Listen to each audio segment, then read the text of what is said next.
History has seen the Dallas Cowboys never starve for victories, but overripe for championships. Like the gradual changes in football's climate, the Cowboys' 1970 season unfolded shyly. In 1970, summer's sap strength was warmed by winter's wind, and not until December did the Dallas Cowboys come in from the cold. It was a season not for the fans, but for the players. A season not to be watched, but to be lived through. A season that saw their most humiliating loss and most satisfying victory.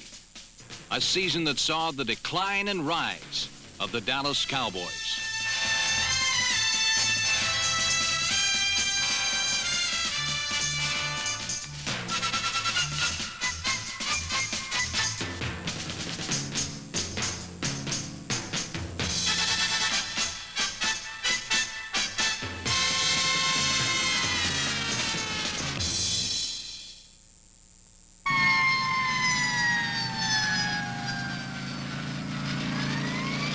On January 17th, the Cowboys' season was ended by the Baltimore Colts in the Super Bowl.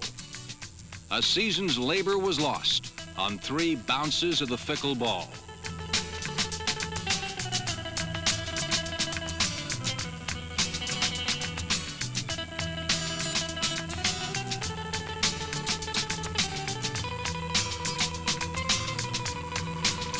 It was the closest of all previous Super Bowls, and victory was not gained until the last 9 seconds, when Baltimore's Jim O'Brien kicked the winning field goal.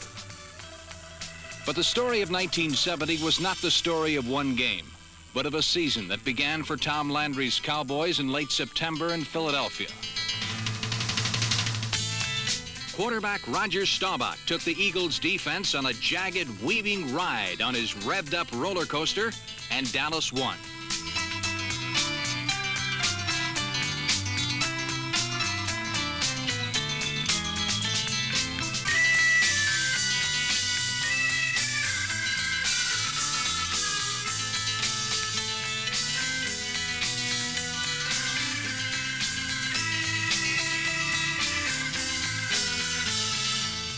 Beyond Staubach, the Cowboys seemed lifeless, and their 17-7 victory was won more on their reputation than their brilliance. In Game 2, the challenge was Fran Tarkenton and the football Giants. Since early training camp, Tom Landry sought to alter Dallas' style to a simpler offense, but it was the big play that beat New York, 28-10.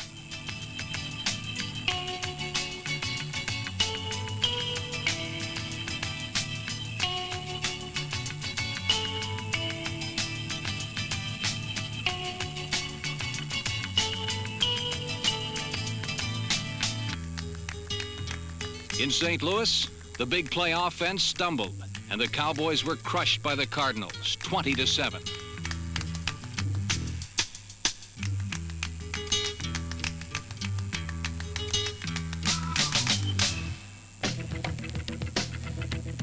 It came up rain in the season's 4th game. The Dallas defense reared its ugly head and shut out the Atlanta Falcons 13-0.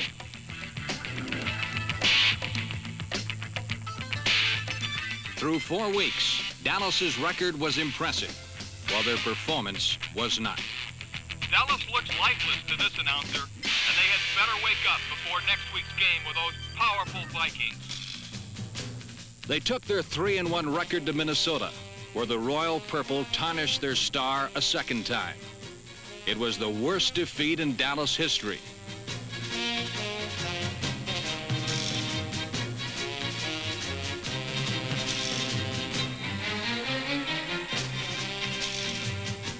Though the Viking offense scored easily and often, their work was made easier by the Purple Butchers, who cut the Dallas offense to pieces.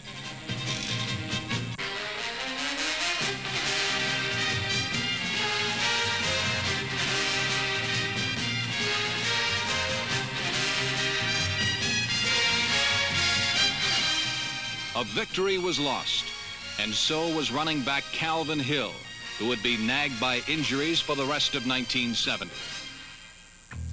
Rarely would Hill summon the skills that made him 1969's Rookie of the Year. Dallas would miss their sky pilot, freewheeling and free-falling, attacking a defense.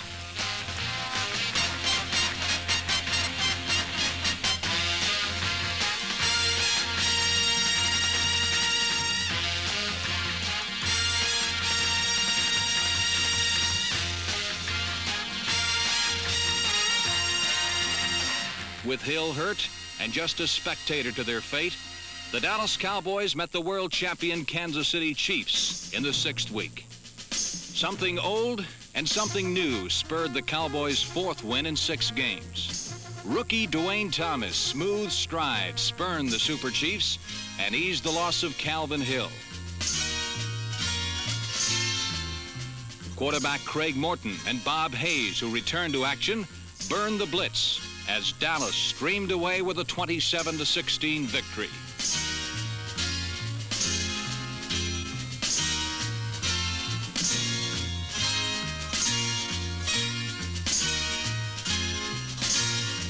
A rematch with the Eagles saw Lance Rensel dust off Philadelphia's defense. Twice, Rensel ran free and easy through the Eagles' leaky zone for scores, but Dallas was an undistinguished victor, 21-17.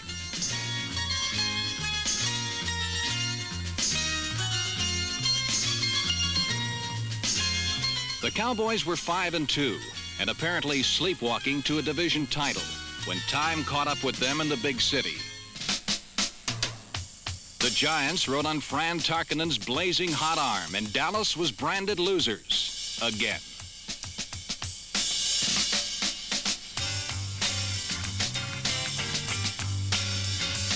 The Cowboys collapsed into 3rd place behind the resurgent Giants, and then were struck dead in the dark in a sundown shootout with the St. Louis Cardinals. Network television was a witness to the massacre as the Cardinals' merry-go-round turned Dallas into cannon fodder with their circle games.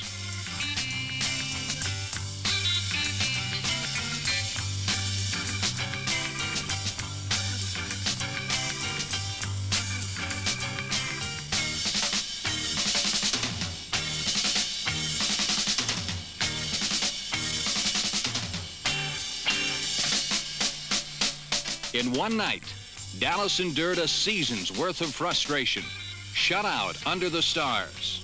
Their season's rush to a title had rusted in its tracks. As the fire left the Dallas offense, the volcano became extinct.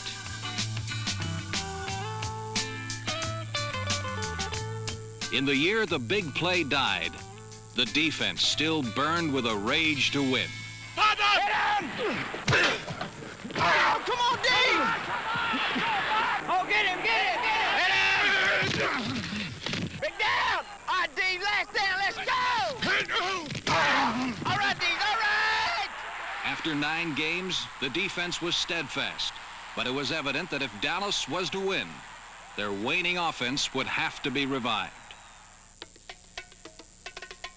For years, the sophisticated Cowboy offense was designed not to rake, claw, and bully defenses, but to confuse and finesse them. It was not a matter of who had the ball, but where the ball was.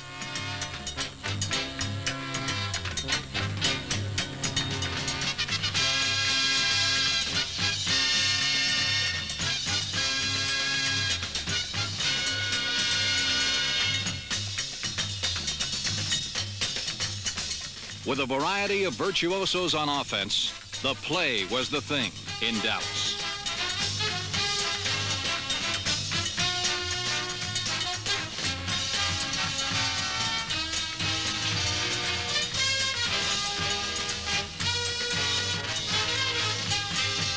First downs were disdained for touchdowns, and for years the Cowboys were the highest scoring team in the pros. From anywhere on the field, the offense cranked up rainbows that exploded into touchdowns.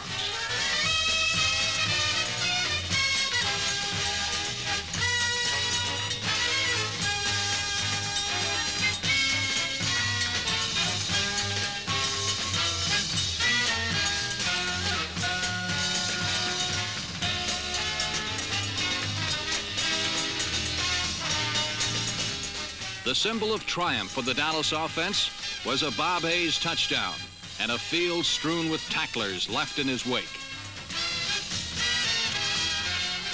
But too often in 1970, the symbol had soured, and Cowboy fans left the Cotton Bowl unfulfilled and disappointed.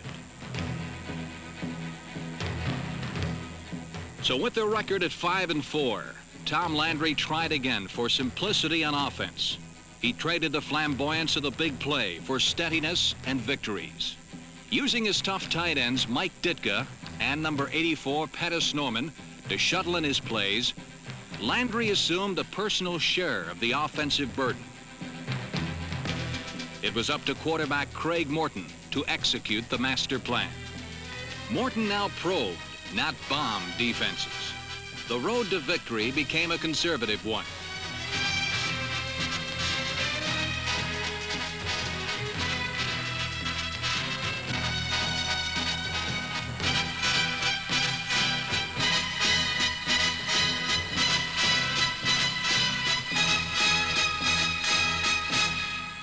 However, the heart of Landry's plan was the running game.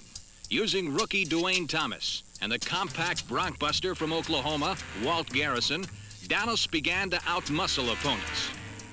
This strategy was ideally suited for Garrison, whose style is shorn of subtlety and constructed to dish out the havoc of a punishing running game.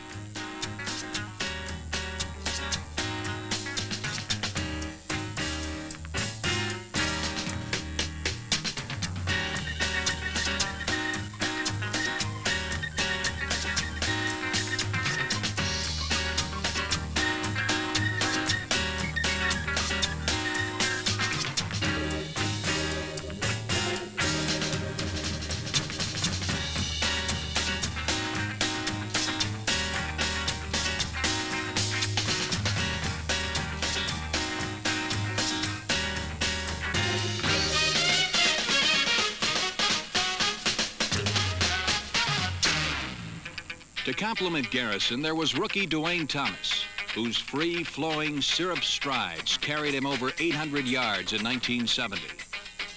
Thomas's rushing average was the best in football, and he became the brightest glow in football's most devastating running attack.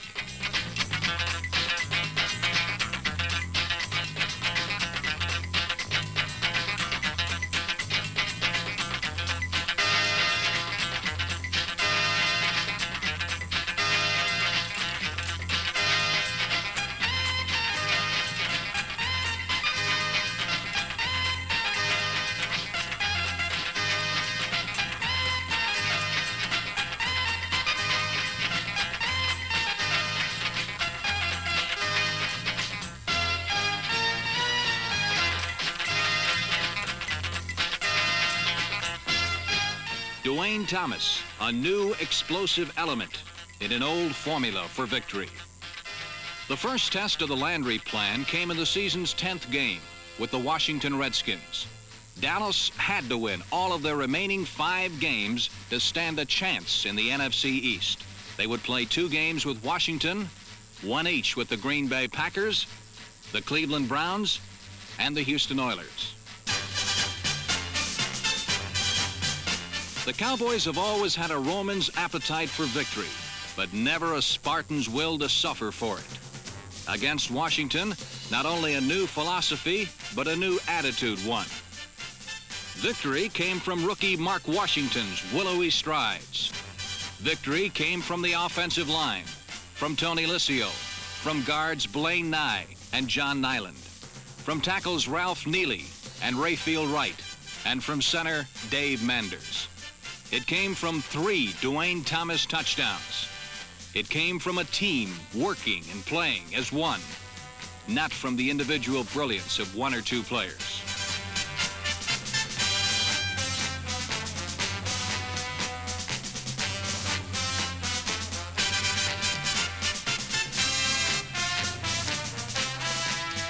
The second link in the chain of 5 came against the Green Bay Packers, and the Doomsday defense held them without a touchdown, and Dallas won 16-3.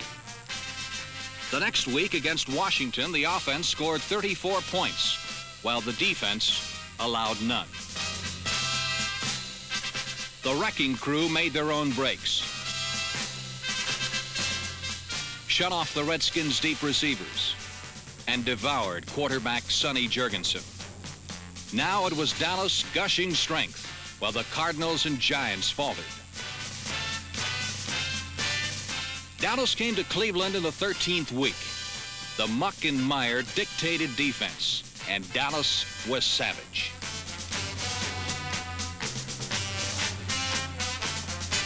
Linebacker Dave Edwards made 2 crucial interceptions, and on the pivotal play of the game, old pro Chuck Howley somehow found the muddied ball in his 34-year-old hands. Defense and a pair of Mike Clark field goals ensured a 6-2 win. Finally, on the season's last day, both New York and St. Louis crumbled. Dallas didn't.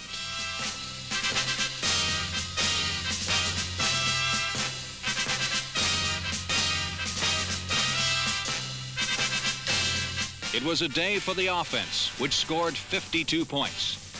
But most of all, it was a title for a team that was pronounced dead in November. It was a day that ended the most rewarding regular season in the Cowboys' 11-year history.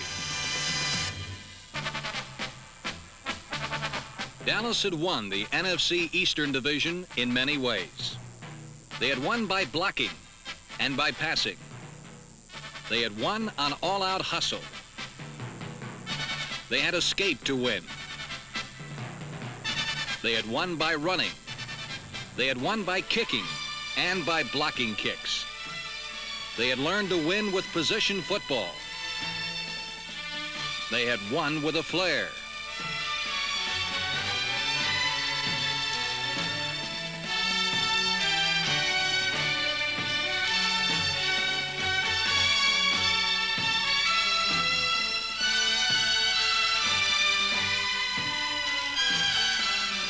They had won with second effort, but most of all, they had won by defense.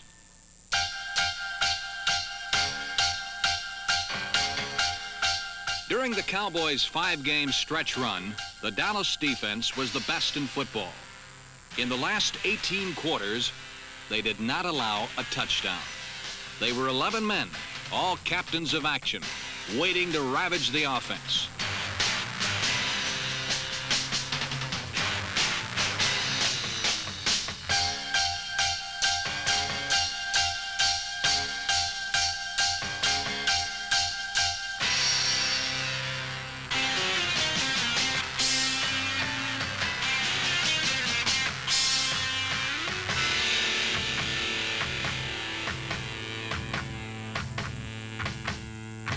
The soul of the Dallas defense were the 4 men who jousted in the often forgotten battles deep in the dirt.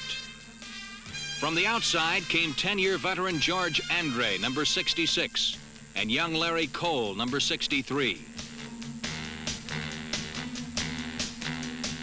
While they supplied the fire, veteran tackles Bob Lilly and Jethro Pugh supplied the fury.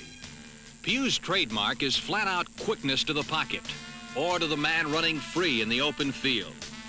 He was a pathfinder, a tracker, a stalker of quarterbacks.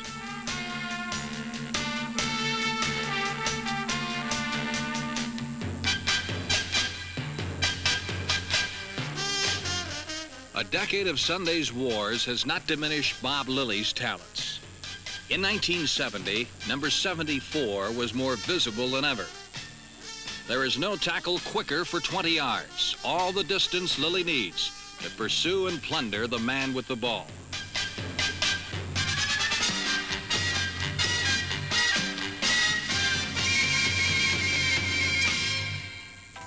Behind the front 4 were the linebackers.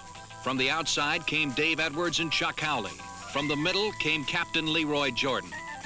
Dropping deep into the passing lanes, Cowboy linebackers glad-handed stray passes and shored up Dallas' one historic weakness, pass defense.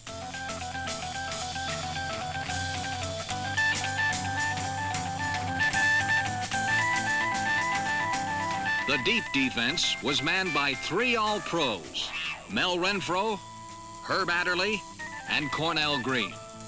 The fourth member was rookie Charlie Waters, already wise in the ways of the NFL. 4 swashbucklers performing the ballet of pass defense.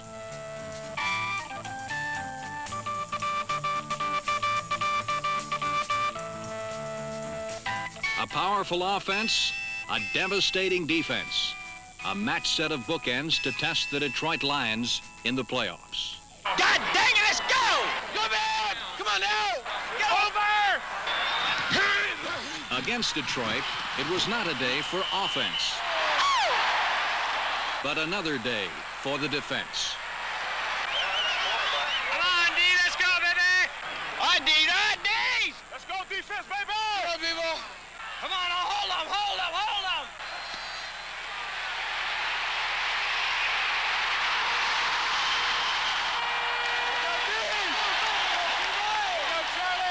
Go, Bob. We get the ball now. We got 2 minutes. That's it.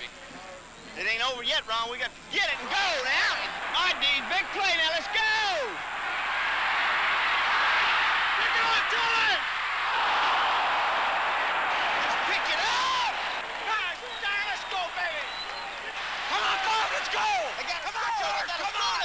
Last play of the game. Come on, Bob. Let's go. Get him, Bob. George, get the lead. Let's go. Come on. Come on! Let's go, Herbie, let's go! One more play, let's go! Come on, you're it, baby, let's go! Please, please.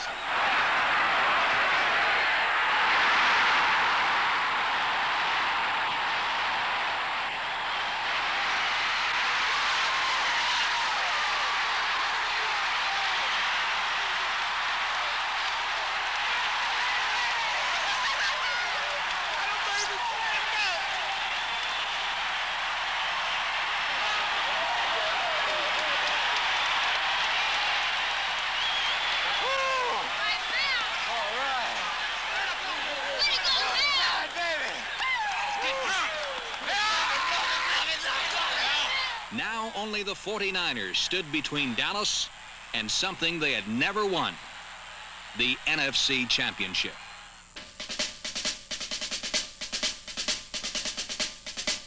In San Francisco, a season's struggles bore sweet fruit. The defense broke open a 3-3 tie by twice turning over the ball to an offense that converted these gifts into touchdowns.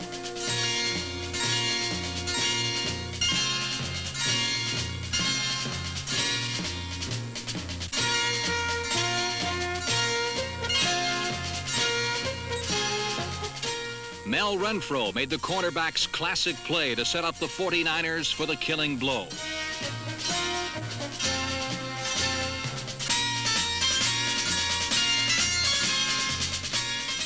A first down pass from Craig Morton to Walt Garrison bent the will of San Francisco.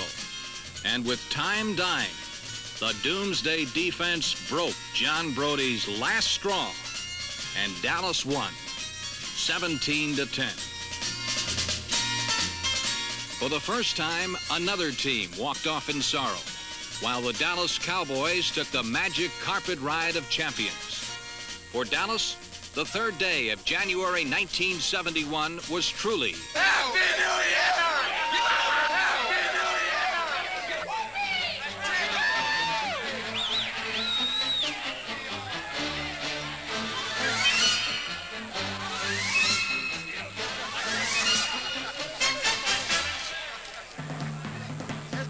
It feels. You can't imagine how it feels because you never suffered with us like we've suffered, you know, in those losses in the last 4 years. It's a great reward for these fellows who worked so hard to get there.